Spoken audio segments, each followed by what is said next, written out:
The sparkling temple. It was monsoon season, and I was sitting idle at home. It was raining cats and dogs. My parents went outside for shopping groceries.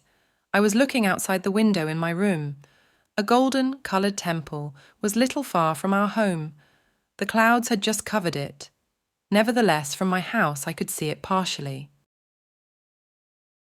Suddenly, something sparkling came to my notice that was coming from bottom of the temple. At first I thought that it was my hallucination, but when I saw it with binocular, I was astonished.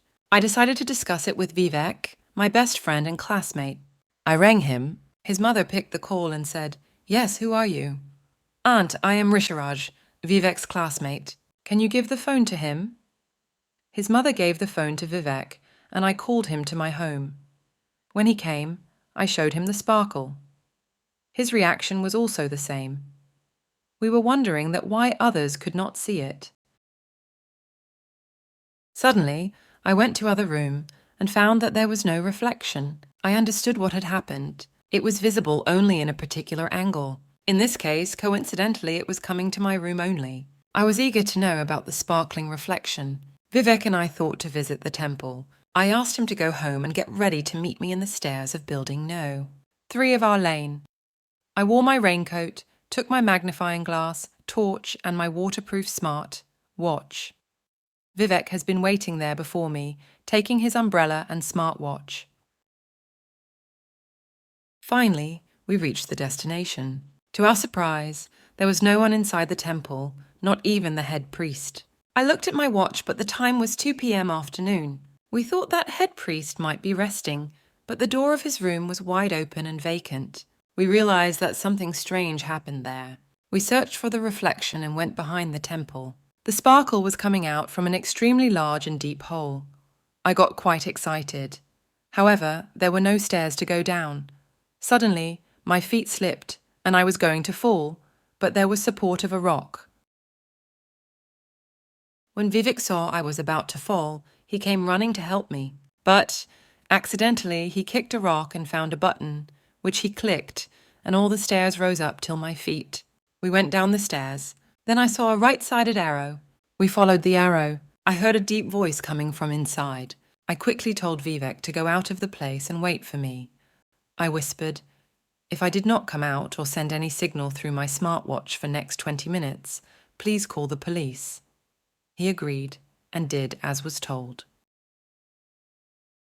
I towed till there, and started looking for the voice. I was unable to believe that there was a prison inside which the head priest of the temple was sitting. Suddenly, one thing happened out of my favour.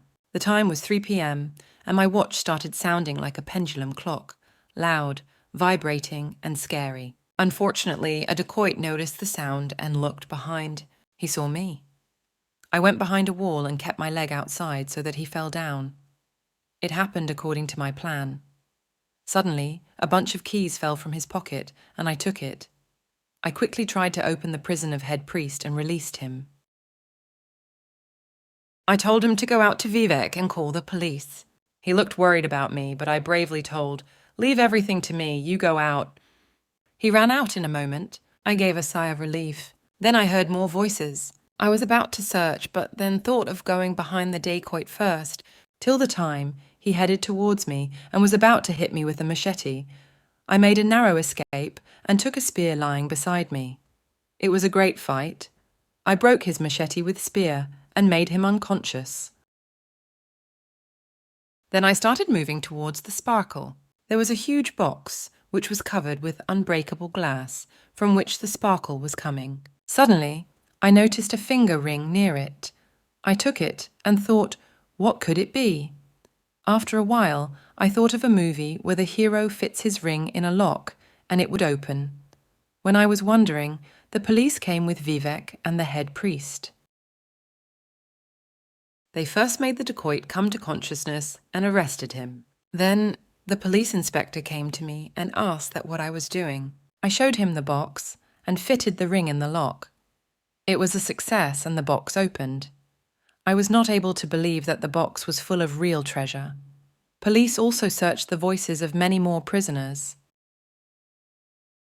Some were devotees, some were other priests and their family. They took the bunch of keys from me and released all the prisoners. The police officers appreciated me and told that they will take the treasure and make a report. They also offered me some portions of the treasure, but I refused. I had forgotten the time in this adventure, so I peeped in my smartwatch. The time was 5 p.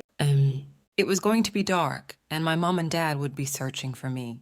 The police officers dropped me and Vivek at our home. They also met my parents and congratulated them for my brave deed. They assured that they would recommend my name for Bravery Award next year and next day's newspaper.